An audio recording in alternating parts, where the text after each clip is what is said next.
Y hemos hablado de los estudios de bioequivalencia in vivo, es decir, en voluntarios sanos fundamentalmente. Es decir, la forma más lógica aparentemente de demostrar equivalencia farmacocinética es, en efecto, medir la cinética en grupos de voluntarios. Pero aquí, como ven, cambio el in vivo por in vitro. Y puede resultar chocante, pero la investigación avanza, muchas veces instigado por los laboratorios, se buscan formas alternativas, más rápidas, menos costosas, de demostrar lo mismo. Y esto no tiene que ver solamente con el ahorro de dinero, tiene que ver con que eso beneficia a los pacientes, porque si tú eres capaz de demostrar bioequivalencia por métodos alternativos, realizar un estudio mucho más rápido y mucho menos costoso, ese producto estará disponible antes para los pacientes. Esto es lo que hemos visto tantas veces esta mañana. Esto sería un estudio de equivalencia farmacocinética clásico en el que se demuestra como dos productos que ya han demostrado igualdad químico-farmacéutica, además exhiben la misma curva de niveles plasmáticos, como decía el doctor anteriormente, con una misma Tmax, con una misma Cmax y con la misma biodisponibilidad, es decir, la misma área bajo la curva. Esto nos indica que efectivamente los niveles de fármaco en sangre de ambos productos son los mismos. Si además la calidad es la misma, el principio activo es el mismo y la forma farmacéutica la misma, hemos demostrado, podemos anticipar en la mayoría de los casos que el comportamiento terapéutico será el mismo. Saben igual que yo, ya ha salido esta mañana, que la farmacocinética es el estudio del viaje que el fármaco hace por el organismo, es decir, se administra un fármaco y este fármaco llega a la sangre, en los casos en que no se pretenda que sea de acción local, se distribuye y luego se elimina, ¿no? Se habla de que la farmacocinética es el efecto que hace el organismo sobre el fármaco, que lo va dirigiendo a determinados lugares. Y por tanto la farmacocinética es el estudio de varios fenómenos y esos fenómenos concurren y determinan esta curva de niveles plasmáticos. La liberación del fármaco, la absorción, la distribución, el metabolismo y la excreción. Esas variables o parámetros farmacocinéticos es lo que va a determinar el perfil cinético. Pero fijémonos en la absorción, que sería esta parte de la curva en la que los niveles plasmáticos van aumentando hasta un máximo. Esta es clave, la absorción, y determinante digamos, en la curva general de niveles plasmáticos, ¿no? Lo relevante desde el punto de vista de la absorción es qué cantidad de fármaco va a ser absorbido y a qué velocidad va a ser absorbido. Antes nos han mostrado una curva de niveles plasmáticos interesante en la que la biodisponibilidad, si no recuerdo mal, era la misma, la Cmax era la misma, pero había una diferencia en el tiempo al que se alcanzaba esa concentración máxima y eso determinaba diferencias notables en su comportamiento terapéutico, ¿no? Por tanto, no es solo importante qué proporción del fármaco o qué fracción del fármaco pasa a la sangre, sino la velocidad a la que ese fármaco pasa a la sangre. Lo que determina la absorción son tres fenómenos. Se ha ido diciendo esta mañana, pero vamos a de alguna forma, a resumirlos, ¿no? Cuando tú administras una cápsula o un comprimido, tiene que liberarse el fármaco, tiene que disolverse, disgregarse y liberarse el principio activo, ¿no? En el estómago, que además, como saben, tiene un pH determinado. Ese fármaco que se ha liberado tiene que disolverse en los jugos gástricos, que, insisto, están en un pH bajo y eso a veces determina cuánto se va a disolver. Y por último, tiene que atravesar las barreras biológicas, el epitelio gástrico, por ejemplo, o el epitelio intestinal. Estos tres fenómenos de disolución y liberación del principio activo, disgregación, de solubilidad, es decir, la capacidad que tiene de disolverse en esos líquidos biológicos, y de permeabilidad, van a determinar esa fracción y esa cantidad de fármaco que va a ser absorbida. Y tienen un papel esencial en el comportamiento farmacocinético. La pregunta que se hicieron algunos laboratorios farmacéuticos, porque eso surgió de la industria, la universidad investiga y la industria investiga, evidentemente. La pregunta que se hicieron es, ¿somos capaces en algunas circunstancias de determinar estos tres fenómenos que confluyen en una mayor o menor absorción, de determinarlo en el laboratorio sin necesidad de administrarle esto a un voluntario o a un paciente? Y la respuesta es que siempre hay que, digamos, acotarlo, que en determinados casos puede ser posible. Es decir, que hay determinados casos en los que podemos predecir in vitro en el laboratorio cuál va a ser, digamos, la fracción y la velocidad de absorción, o por lo menos que nos va a permitir comparar esa fracción y esa velocidad de absorción entre distintas versiones de un mismo medicamento. La disolución se estudia mediante una serie de equipos, que además normalmente se estudia a distintos pHs, ver en qué medida se disgrega esa tableta o esa cápsula se desintegra, ver la velocidad en la que se libera el principio activo de esas formas farmacéuticas. La solubilidad también se mira a distintos pHs y luego se puede evaluar la permeabilidad. Estos tres fenómenos son evaluables con técnicas de laboratorio. No voy a entrar en muchos detalles porque no quiero alargarme en exceso, sabedor de que además tenemos luego un debate.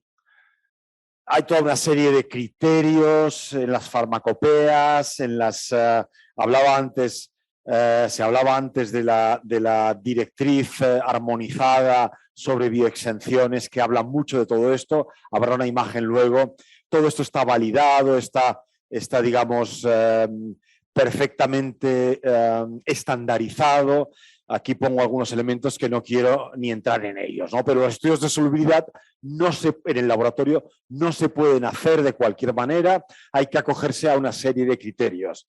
Los estudios de permeabilidad intestinal, pues también tienen que acogerse a una serie de criterios y normalmente, aunque no únicamente, se estudian en estas especies de pocillos transmembrana, en los que aquí se hace crecer un epitelio, una línea de células, y lo que se hace es ver el fármaco que se pone en la parte superior, cuánto de él y a qué velocidad atraviesa ese epitelio. Es decir, pretende simular el proceso de permeabilización o de atravesamiento de las barreras biológicas, ¿no? Por tanto, sí que somos capaces de evaluar y cuantificar esos fenómenos. La pregunta sería, ¿esto refleja lo que pasaría in vivo? Bueno, seguramente eso es muy complicado, pero en todo caso, lo que sí permitiría es hacer comparaciones entre productos, por ejemplo, entre un candidato a genérico y el producto original de referencia. Esta no es la directriz a la que me refería, esto es una directriz de la EMA, que antes se llamaba EMEA, es por tanto de las antiguas, y habla de la posibilidad, es la directriz sobre bioequivalencia. Han dicho antes, con razón, que lo que se refiere a bioexenciones, que es lo que estoy comentando aquí ahora, está armonizado entre Japón, Estados Unidos y Europa. Es cierto, hay una directriz que la tengo, pero vamos, que es muy fácil acceder a ella. Y en lo que se refiere a bioequivalencia in vivo, en los estudios de equivalencia farmacocinética, es verdad que no está armonizado, hay pequeñas diferencias. Yo creo que en lo esencial, el criterio científico entre Australia, Canadá, Estados Unidos, Europa, Japón es el mismo, pero hay pequeñas diferencias, ¿no? Por ejemplo, les voy a dar un ejemplo. ¿Cuál es el margen de equivalencia que se puede permitir para fármacos de margen terapéutico estrecho, ¿no? Pues hay pequeñas diferencias entre Europa y Estados Unidos y esto tiene ciertas implicaciones. O los ésteres de determinados fármacos pueden considerarse genérico aunque sea distinto al original. En Estados Unidos dicen que no y en Europa dicen que sí. Es decir, hay diferencias que a mi juicio son diferencias menores. No son diferencias que incidan notablemente en el potencial de eficacia o seguridad. Esta es la directriz sobre bioequivalencia que ya hace mención, europea, que ya hace mención al hecho de que podrían aceptarse bioexenciones, es decir, podría aceptarse que no se hiciera un estudio de equivalencia farmacocinética in vivo en ciertas circunstancias. O dicho de otra manera, podemos aceptar que se puede determinar esa equivalencia farmacocinética mediante estudios, como he dicho hace un momento, in vitro, en el laboratorio. Y no son estudios excesivamente complicados, es decir, no se requiere de grandísimos equipos contra lo que ocurre muchas veces para analizar, por ejemplo, la cantidad de fármaco. ¿Con qué objetivo se podría autorizar que una prueba de bioequivalencia in vitro sustituya in vivo? Bueno, el objetivo, insisto, es siempre y cuando permita demostrarnos lo mismo, el objetivo es acortar tiempos, probablemente acortar inversión y probablemente poder desarrollar con las mismas garantías, esa es la idea, no hay que bajar garantías, productos, por ejemplo, en este caso genéricos, ¿no? Disminución de costes, reducción de los ensayos en humanos, que también es importante, y aceleración de la comercialización. Esa sería la idea que hay detrás de este ámbito que es tan novedoso, porque lo es incluso en Europa. Por lo tanto, vuelvo a mis ideas. Yo me había quedado antes con la idea 8 y ahora les salto la idea nueva de que existe la posibilidad de establecer equivalencia farmacocinética sin necesidad de estudios in vivo. Existe esa posibilidad, ¿de acuerdo? Es muy importante siempre decir que no quiere decir que haya que hacerlo, no quiere decir que en cualquier caso se pueda hacer, sino que dependiendo de si el fármaco cumple con unos requisitos, quizás sea una forma alternativa de demostrar esa equivalencia farmacocinética. ¿En qué tipo de fármaco? Nos lo han adelantado antes muy bien y voy a mencionarlo muy brevemente.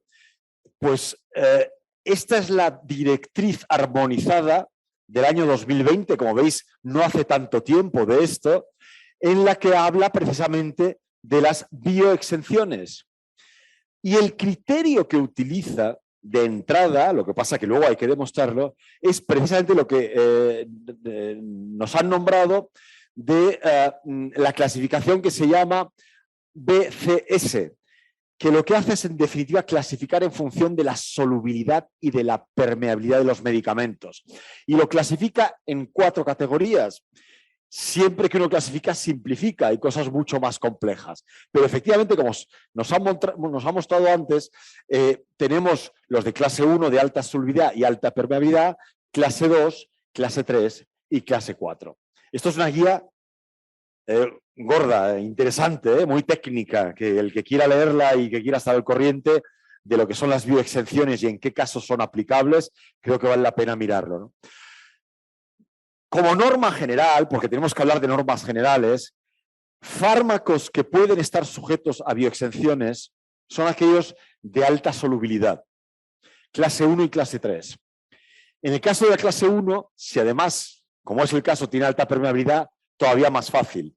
Clase 3, en algunos casos, podrían estar sujetos a bioexenciones. Eso no quiere decir que todos los fármacos que estén en una u otra clase podrán estudiarse in vitro en cuanto a su equivalencia farmacocinética, pero digamos que la probabilidad de que algún fármaco de clase 1 o clase 3 pueda estar sujeto a esos estudios con un riguroso criterio científico, sin duda es mucho mayor que los de clase 2 y clase 4.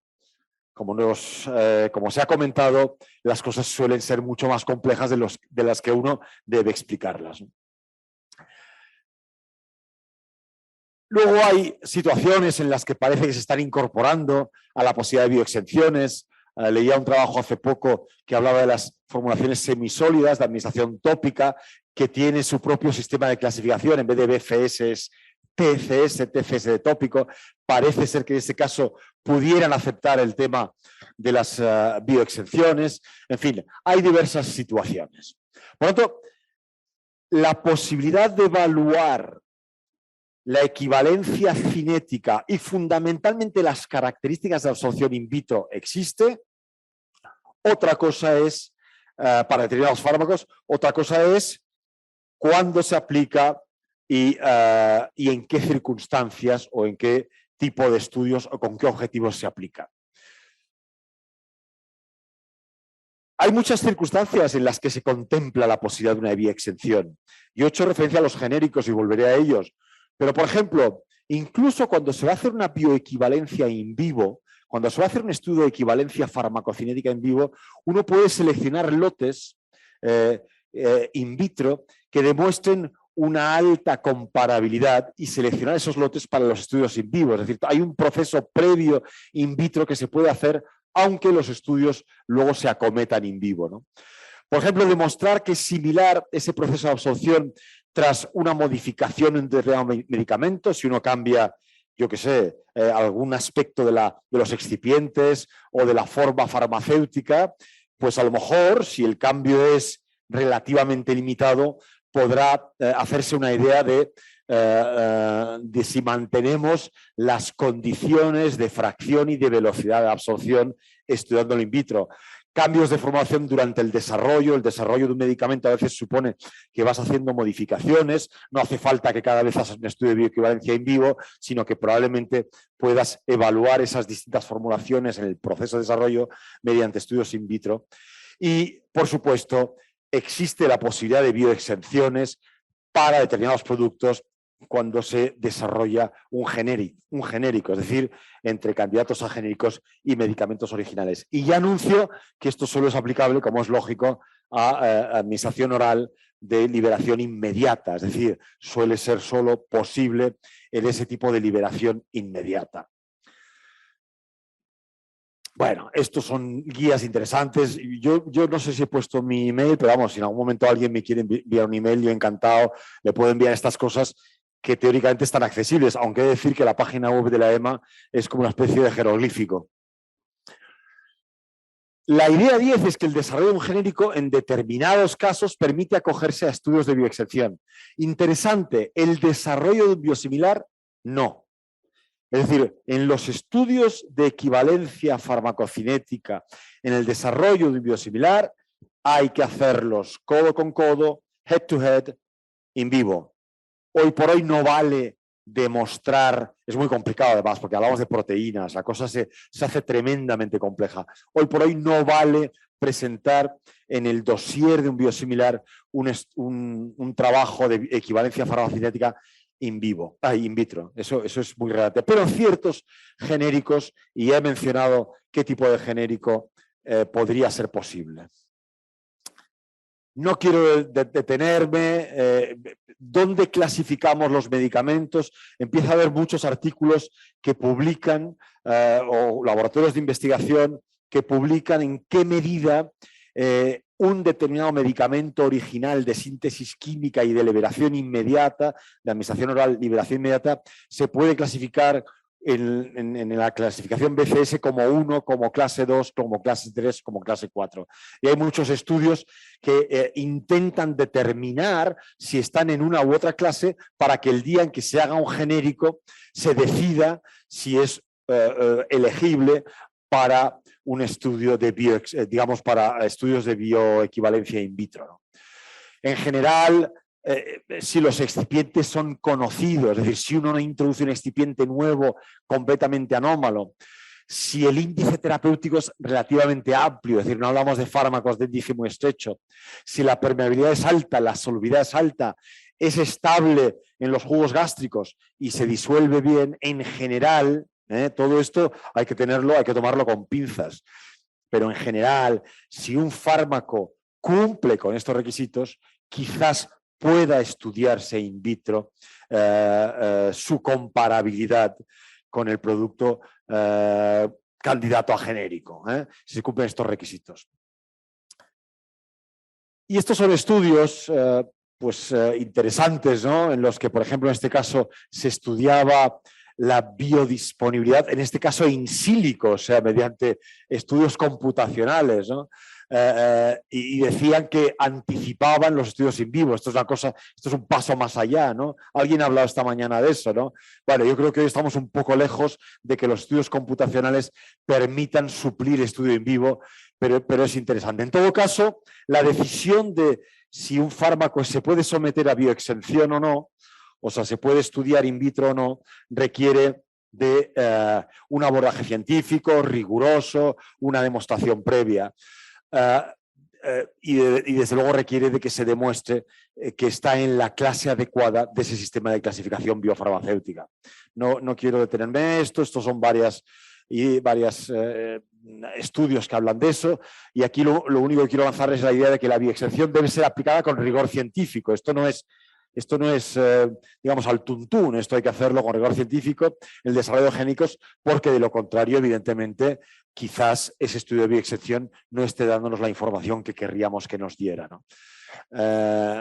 Y evidentemente someteríamos al paciente a un riesgo. Aquí he seleccionado algunos artículos que hablan de comparaciones in vitro e in vivo e in silico en este caso, sobre la biodisponibilidad, en este caso de diferentes formulaciones de prednisona, y concluyen que en algunos casos se puede llegar a estudiar in vitro sin necesidad de llegar a estudios in vivo. Aquí hablan de la posibilidad de bioexención para sildenafilo, y la conclusión es que no es recomendable aplicar bioexención a este tipo de productos, el sildenafilo citrato. Aquí hablan de un estudio de bioexención potencial para nifedipino, y también creo que recordar que decían que los riesgos para el paciente en el desarrollo de un genérico mediante un estudio de bioexención serían excesivos. Por lo tanto, hay toda una serie de literatura que explica si efectivamente algunos de estos medicamentos originales pueden estar sometidos o no a bioexención.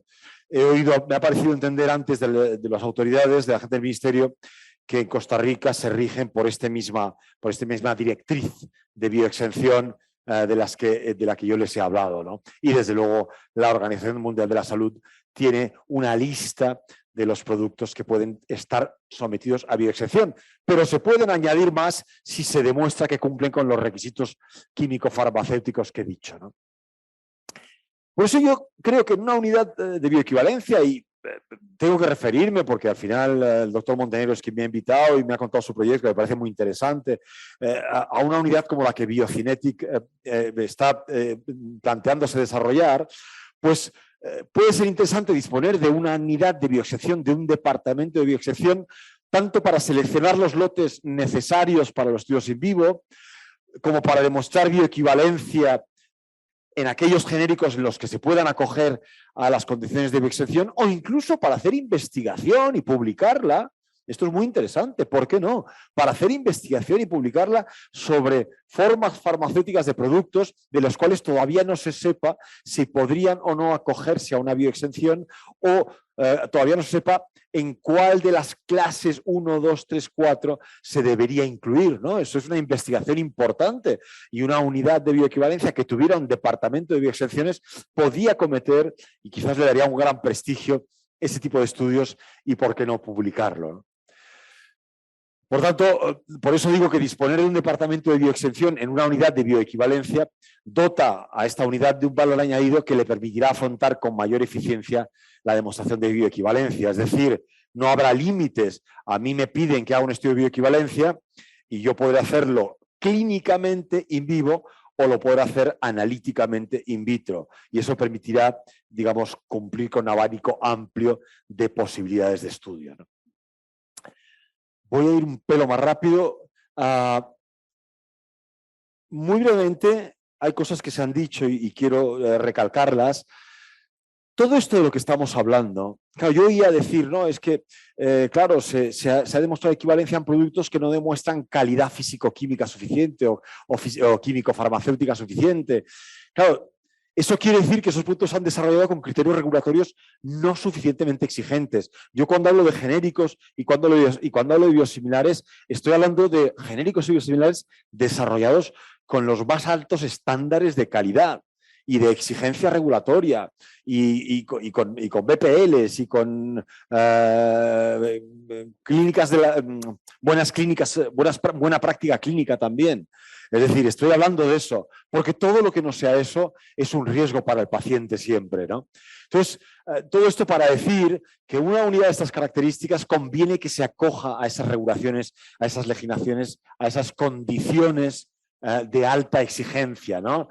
Y si me lo permiten y con todo el respeto hacia la soberanía de todos los países, en algunos casos, pues conviene, antes ha dicho alguien, no hay que inventar la rueda, pues conviene seguramente seguir a aquellos que han liderado este tipo de regulaciones, este tipo de reglamentaciones, ¿no? Porque además, si una unidad de bioequivalencia sigue estos criterios, estos altos estándares, probablemente su proyección, como veremos luego, será mucho más amplia, mucho más global, ¿no? Para la Organización Mundial de la Salud, en este link que ven aquí, las autoridades que considera de referencia, sin evidentemente menospreciar a las otras o las que incluyen este link, son estas que ven aquí, la europea, la australiana, por eso me refiero a ellas siempre, la FDA, la canadiense, la japonesa y la británica, que como he dicho antes, se ha desligado de la europea, ¿no? Bueno, pues estas agencias suelen tener los mismos estándares respecto a, o se pueden regir por los criterios científicos respecto a cómo hacer los estudios que se deban hacer, sean de bioexención o sean estudios de bioequivalencia in vivo, ¿no? Claro, aquí lo has señalado en rojo. Si no se acogen a esos estudios, y esto en los biosimilares es muy habitual, llamar biosimilar a algo que se ha desarrollado con criterios menos exigentes es tremendamente peligroso. Y está lleno por ahí de fármacos, y me consta que en América Latina, porque he ido a muchos países y en Asia también, de fármacos que nunca entrarían en Europa, que nunca entrarían en Estados Unidos, en Australia, en Canadá, pero que entran, pues a lo mejor en Guatemala, o que entran en Chile, o que entran en Arabia Saudita, ¿no? Y ese es el peligro. Por lo tanto, hay que tener mucho cuidado y hay que ser exigente en toda la investigación. No estoy diciendo nada nuevo, me voy a saltar cosas.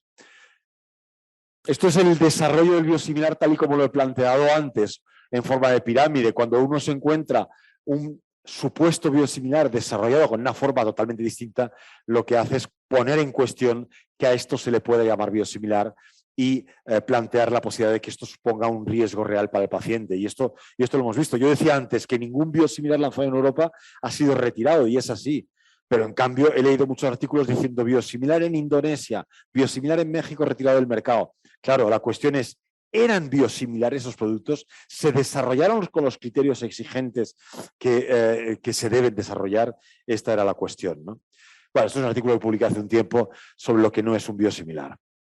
La propia Organización Mundial de la Salud habla de productos subestándar, ¿no? Y habla de cuidado con, aquí no lo pone, pero en algún otro sitio, no sé si lo tengo luego, no, habla de cuidado con los falsos, genéricos, falsos biosimilares, cuidado con esos productos. ¿Qué quiere decir falsos? Quiere decir que dicen ser genéricos, pero que a lo mejor no se han desarrollado con los criterios científicos adecuados. Por ejemplo, un genérico que pertenezca al sistema de clasificación de clase 2 y que no se haga un estudio de bioequivalencia en vivo, eso es un problema ya, porque no está sujeto a bioexención y sin embargo se le ha incluido en el ámbito de la bioexención. Por lo tanto, hay que tener mucho cuidado y hay que ser muy riguroso en cómo se aplican los estudios de bioequivalencia y cómo se aplican las bioexenciones. Y concluyo que en el desarrollo de genéricos o biosimilares conviene alinearse con la exigencia regulatoria de la EMA y de otras agencias de referencia. Es con todo respeto algo que yo suelo decir. De todas formas, hay que desarrollar una regulación propia, pero luego hay que aplicarla. Eso es muy importante. Me he encontrado en países que desarrollan regulaciones pero que no la aplican. Y acabo. Una unidad de bioequivalencia como la que plantea Biocinetic, que tenga la posibilidad de hacer bioequivalencia clínica entre biológicos, bioequivalencia clínica entre medicamentos de síntesis química, que sea capaz de anticipar bioequivalencia mediante estudios in vitro, que pueda hacer investigación sobre excepciones, es una unidad muy completa. Si además es capaz luego de analizar los niveles plasmáticos, es decir, hacer bioanálisis, si es capaz de hacer un buen protocolo de investigación clínica para un estudio de bioequivalencia, es una unidad que ofrece un servicio muy completo y muy necesario, a mi juicio. Que además interactuaría, y me he permitido poner aquí a Biocinetic, y no sé si es su objetivo, pero yo lo he puesto porque me permito lanzar esta idea, interactuar con autoridades regulatorias, con laboratorios farmacéuticos costarricenses y del resto del mundo, sobre todo con organizaciones de investigación contratadas, con hospitales, con unidades de bioanálisis y, por supuesto, con universidades. Me hablaban antes sus colegas del hecho de que hay muchas reticencias a que organismos públicos, sea la Caja del Seguro Social, sean las universidades, colaboren en investigación o colaboren con la industria, con laboratorios privados para hacer investigación. Es difícil que la pública tenga los recursos para eso. En España hace 30, 40 años había esa reticencia por parte de ciertas autoridades, pero la realidad es tozuda y hoy en día hospitales públicos que igual conocen como Biogron tienen miles y miles de ensayos clínicos a la vez funcionando. Lo único, sufragado evidentemente por los laboratorios farmacéuticos, lo único importante es decirlo, ser claros. Digamos, cuáles son los fondos que entran, a qué se destinan, si se paga al investigador o no. Digamos que el conflicto de interés desaparece en cuanto se transparenta.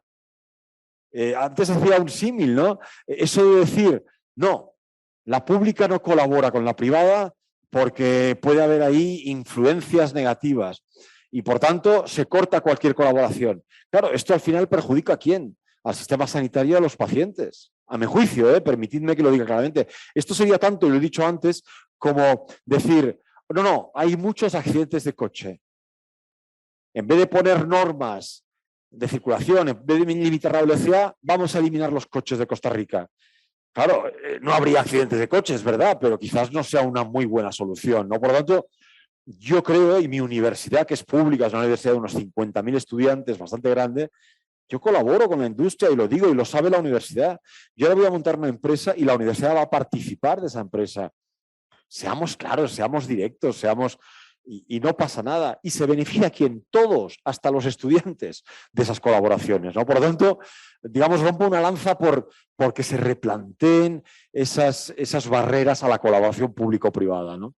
Una unidad de bioequivalencia en Costa Rica tendrá una proyección en Centroamérica, Caribe, en la región, y tendrá una proyección internacional, sin lugar a dudas, si se hace con criterios, digamos, muy garantistas, ¿no?